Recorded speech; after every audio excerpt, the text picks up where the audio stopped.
दर्पण के उस पर एपिसोड 1 पार्ट 2 अमन के लापता होने के बाद उसके घर वालों ने कई कोशिशें की, लेकिन उसका कोई सुराग नहीं मिला।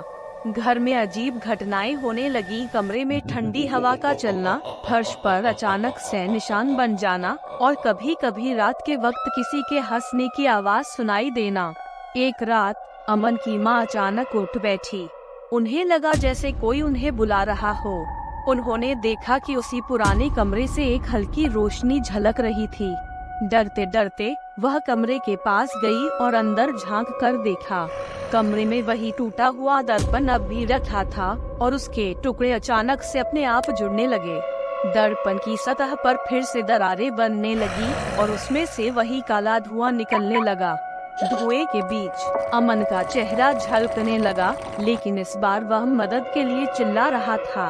अमन की मां ने घबराकर पीछे हटने की कोशिश की, लेकिन तभी दर्पण से एक आवाज आई, तुम्हारे बेटे को वापस चाहिए, आओ और उसे ले जाओ। उनके कदम जैसे जड़ हो गए।